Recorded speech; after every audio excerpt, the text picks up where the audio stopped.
स्वागत है साथियों। हमने अब तक वन लाइनर सीरीज में कम से कम 20 से 25 क्लासेस पढ़ी हैं, जिसमें हिंदी साहित्य के महत्वपूर्ण वस्तुनिष्ठ प्रश्नों को वन लाइनर के रूप में हमने आपके समक्ष प्रस्तुत किया है, जो प्रतियोगी परीक्षाओं में कई बार पूछे जा चुके हैं। फिर भी वस्तुनिष्ठ प्रश्नों के रूप में प्रैक्टिस सेट और उसके व्याख्यात्मक हल के रूप में ये प्रैक्टिस सेट हम आपके लिए लेकर के आए हुए हैं। तो आज हम देखते हैं कि कौन कौन से महत्वपूर्ण प्रश्न हमें पढ़ने हैं और आपकी परीक्षाओं की दृष्टि से वो बहुत उपयोगी हैं। तो क्या पढ़ना है, क्या छोड़ना है, हमें उस दृष्टि से भी हमें देखना होगा। तो पहला प्रश्न देखते हैं इस क्रम में। एक कथन है कि शुक्ल जी के समर्थन में वे द्विवेदी जी पर वकील की तरह आक्रमण करते हैं।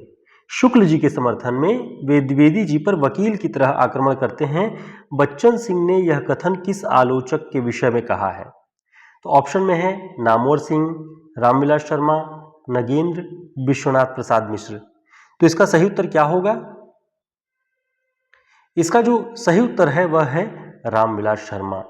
रामविलास शर्मा जी के विषय में डॉक्टर बच्चन सिंह लिखते हैं कि शुक्ल जी के समर्थन में रामविलास शर्मा जी द्विवेदी जी पर वकील की तरह आक्रमण करते हैं। तो ये दूसरा हिंदी साहित्य का दूसरा इतिहास जो बच्चन जी की पुस्तक है, उसमें जब रामविलास शर्मा जी पर आप पढ़ेंगे वहां पर ये बात उन्होंने लिखी हुई है। रामविलास शर्मा जी पर कही हुई ये बात इसलिए भी महत्वपूर्ण है कि यूपी हायर की यूपीएचईएससी की जो परीक्षा होने वाली है उसमें आलोचकों में रामविलास शर्मा जी का नाम है। ठीक है, रामविलास शर्मा जी का नाम है, जिनकी आलोचना पद्धति के विषय में, उनके आलोचनात्मक अवदान के विषय में भी आप सभी को जानना है। तो जो लोग यूपी हायर की परीक्षा की तैयारी कर रहे हैं, तो आलोचकों की मान्यताओं और उनकी रचनाओं पर आधारित उनके विषय में कहे गए आलोचनात्मक टिप्पणियों पर भी पूरी दृष्टि बनाकर रखनी होगी। एक सुनियोजित ढंग से हम अपनी बैच को चला रहे हैं, जो कि लाइव क्लासेस चल रही हैं। यहाँ पर आप देख रहे हैं प्रैक्टिस सेट के रूप में। देखते हैं कि कुछ महत्वपूर्ण तथ्य भी आपको लगे हाथ तैयार कर लेना चाहिए इस क्लास में। रामविलास शर्मा जी के विषय में बच्चन जी लिख रहे हैं कि वे मार्क्सवादी समीक्षा के शिखरस्थ आलोचक हैं। मार्क्सवादी समीक्षा के शिखरस्थ आलोचक है रामविलास शर्मा जी। उनकी कुछ महत्वपूर्ण पुस्तकों के विषय में देखें तो रामविलास शर्मा जी की महत्वपूर्ण पुस्तक है आचार्य रामचंद्र शुक्ल और हिंदी आलोचना। 1955 में ये पुस्तक प्रकाशित है। प्रेमचंद और उनका युग, ये रामचंद्र तिवारी जी की पुस्तक में 1952 इसका प्रकाशन वर्ष है। बच्चन जी की पुस्तक में 1953 है। तो थोड़ा सा आपको इस दृष्टि से भी ध्यान रखना है कि 1952-53, लेकिन प्रामाणिक ढंग से 52 ही माना जाता है। भारतेंदु हरिश्चंद्र, भारतेंदु हरिश्चंद्र पर उन्होंने एक पुस्तक लिखी रामविलास शर्मा जी ने 1953 में। एक भारतेंदु युग से भी, भारतेंदु युग, भारतेंदु युग नाम से एक पुस्तक लिखी हुई है, वो 1943 में लिखी है। लेकिन भारतेंदु हरिश्चंद्र जी के नाम पे जो पुस्तक लिखी 1953 में लिखी हुई है।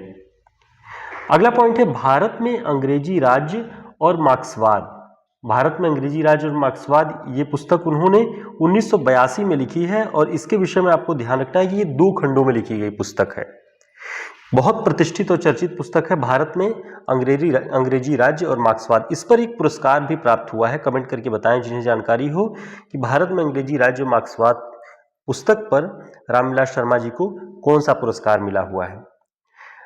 नई कविता के प्रति उनका रुख कुछ उसी प्रकार नकारात्मक है जैसा शुक्ल जी का छायावाद के प्रति। ये कथन भी बच्चन जी लिख रहे हैं रामविलास शर्मा जी के विषय में। तो कभी भी पूछे कि बच्चन जी के अनुसार रामविलास शर्मा जी का जो दृष्टिकोण है नई कविता पर कैसा है, तो उन्होंने लिखा है नकारात्मक है।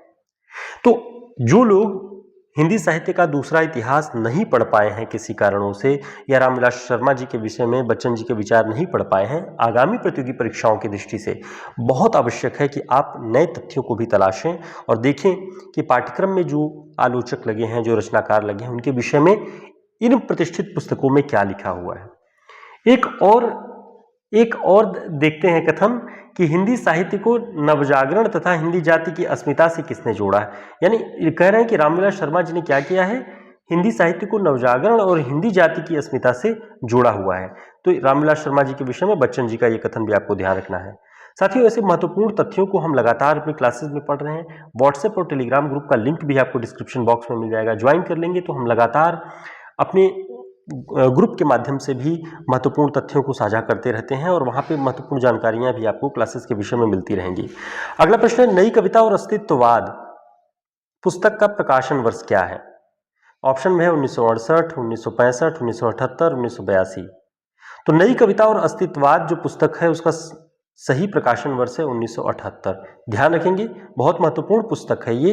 नई कविता के संदर्भ में अस्तित्ववादी विचारधारा को केंद्र में रख के रामविलास शर्मा जी ने ये पुस्तक रखी हुई है। ठीक है, जो लोग यूपी हायर की परीक्षा की तैयारी कर रहे हैं उनके लिए हमने पिछले वर्ष ही बहुत शानदार वन लाइनर नोट्स पाठ्यक्रम में शामिल रचनाओं पर आधारित ये नोट्स तैयार किया है, जिसमें लगभग 250 वस्तुनिष्ठ प्रश्न जो रचनाओं पर आधारित हैं वो शामिल हैं। साथ ही सभी कहानियों, नाटक, उपन्यास और जो अन्य गतिविधियाँ हैं उन पर आधारित महत्वपूर्ण जितने भी टेक्स्ट हैं उन पर वन लाइनर फैक्ट्स इसमें मिल जाएंगे। हमारे पास 700 प्रश्नों के वस्तुनिष्ठ प्रश्नों के संग्रह भी हैं जो टेस्ट सीरीज के रूप में हमने चलाए हुए थे, सब रचनाओं पर आधारित हैं।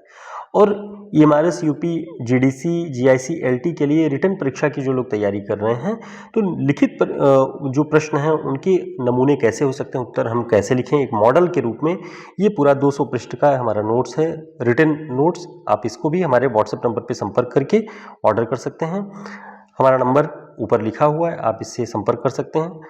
अगला प्रश्न देखते हैं, बच्चन सिंह के अनुसार कविता के नए प्रतिमान पुस्तक में नामवर सिंह ने किस कवि को मॉडल माना है? अब देखिए, बच्चन जी जो लिख रहे हैं बहुत महत्वपूर्ण हो जाता है क्योंकि इस समय प्रतियोगी परीक्षाओं में बच्चन जी से प्रश्न पूछे जा रहे हैं। तो कविता के नए प्रतिमान में नामवर सिंह किस कवि को रोल मॉडल के रूप में मानते हैं? ऑप्शन में है धूमिल, सर्वश्वदयाल सक्सेना, मुक्तिबोध, नागार्जुन। तो इसका जो सही उत्तर है वह है मुक्तिबोध। कविता के नए प्रतिमान पुस्तक में नामवर सिंह जी ने रोल मॉडल के रूप में अगर किसी कवि को लिया है तो मुक्तिबोध को, ऐसा बच्चन सिंह लिखते हैं। और ये हर जगह ये तथ्य प्राप्त है कि मुक्तिबोध को केंद्र में रख के ही कविता के नए प्रतिमानों को गढ़ने की कोशिश की है नामवर सिंह जी ने। लगे हाथ इसे भी तैयार रखेंगे, एक प्रश्न के बहाने कई प्रश्न तैयार हो जाएंगे। कविता के नए प्रतिमान पुस्तक 1968 में प्रकाशित है और 3 वर्ष बाद 1971 में इसे साहित्य अकादमी का पुरस्कार भी प्राप्त होता है। तो ये महत्वपूर्ण तथ्य हैं, एक प्रश्न से कई सारे प्रश्न आप तैयार कर सकते हैं। चलिए अगला प्रश्न देखते हैं। बच्चन सिंह के अनुसार डॉक्टर नगेंद्र किस प्रकार के आलोचक हैं? ऑप्शन अलंकारवादी, भाषाविद, मार्क्सवादी, रसवादी। तो ध्यान रखेंगे, डॉक्टर नगेंद्र को कहा जाता है रसवादी आलोचक। बहुत महत्वपूर्ण प्रश्न है और कई बार रिपीट है, इसलिए इसे ध्यान रखेंगे। इनके विषय में कुछ और महत्वपूर्ण बातें देख लेते हैं कि बच्चन जी लिख रहे हैं कि रसवाद पर जितना एकांतिक आग्रह नगेंद्र जी का दिखाई पड़ता है उतना अन्य किसी आलोचक का नहीं। किस पर? रसवाद पर जितना एकांतिक आग्रह नगेंद्र जी का दिखाई पड़ता है उतना किसी अन्य आलोचक का नहीं, ये बच्चन जी ने लिखा हुआ है। कुछ और महत्वपूर्ण बातें नगेंद्र जी के विषय में ये भी ध्यान रख लेंगे कि नगेंद्र जी ने व्यावहारिक एवं सैद्धांतिक दोनों प्रकार की आलोचना में प्रीतिकर एक सूत्रता दिखाई है, यानी दोनों पर उनकी अच्छी पकड़ है, व्यावहारिक और सैद्धांतिक दोनों प्रकार की आलोचना में, और ये दोनों ही आलोचनाएं रसवाद को केंद्र में रखती हैं। ठीक है, रसवादी दृष्टिकोण से ही देखते हैं। कई सारे पाश्चात्य काव्य शास्त्रियों के जो उनके सिद्धांत हैं उनका भी अनुवाद नगेंद्र जी की देखरेख में हुआ है, ऐसा बच्चन जी की पुस्तक में लिखा भी है। साथियों, यदि वीडियो आपको पसंद आता है तो लाइक भी करें और चैनल को सब्सक्राइब कर लें ताकि आगामी जितने भी प्रैक्टिस सेट हैं आप उससे जुड़ पाएं। और यूपी हायर की परीक्षा के लिए हम लगातार तैयारी करवा रहे हैं अपने चैनल पे, लाइव बैच के माध्यम से भी और जो ये यूट्यूब पे रेगुलर क्लास है उसके माध्यम से भी। तो देखते हैं, एक कथन है कि द्विवेदी जी मुख्यतः शुक्ल संस्थान के ही आलोचक हैं, फिर भी वे अपने मानवतावादी दृष्टिकोण और ऐतिहासिक पद्धति के कारण शुक्ल जी से अलग हो जाते हैं। यानी हैं वे मूलतः शुक्ल जी के इंस्टीट्यूट से ही, शुक्ल संस्थान के ही आलोचक हैं। हजारी प्रसाद द्विवेदी जी की बात हो रही है, पर उनका दृष्टिकोण क्या है? मानवतावादी और ऐतिहासिक। इसी के कारण वे शुक्ल जी से अलग हो जाते हैं। यह कथन किस आलोचक का है? ऑप्शन में रामविलास शर्मा, नामवर सिंह, विश्वनाथ त्रिपाठी, बच्चन सिंह। तो ध्यान रखेंगे, बच्चन जी ने ही ये बात लिखी है कि शुक्ल संस्थान के ही आलोचक हैं हजारी प्रसाद द्विवेदी भी।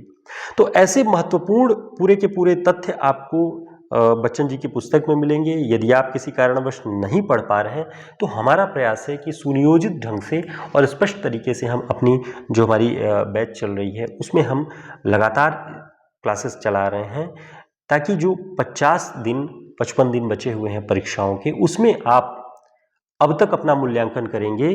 तो यदि आप तैयारी नहीं कर पा रहे हैं या फिर आप पूरे सिलेबस को कवर नहीं कर पा रहे हैं, तो हमारे इस बैच से जुड़ करके आप पूरे सिलेबस को इन बचे हुए दिनों में कवर कर पाएंगे। और साथ ही हम प्रैक्टिस सेट भी लगातार जो हम क्लासेस पढ़ रहे हैं, जिन रचनाकारों के विषय में पढ़ रहे हैं, प्रैक्टिस सेट के माध्यम से भी हम देख रहे हैं कि कौन से प्रश्न, कैसे प्रश्न बनने की संभावना है उनकी रचनाओं से, उनके पदों से।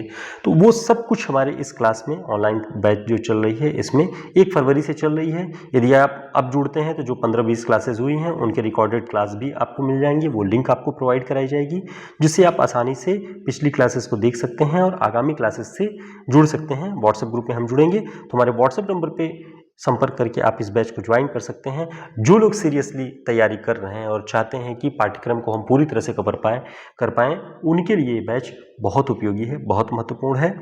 तो फिर मिलते हैं एक नई क्लास में नए प्रश्नों के साथ, नए दृष्टिकोण के साथ, छोटी छोटी क्लासेस में महत्वपूर्ण तथ्यों के साथ। नमस्कार, शुभकामनाएं।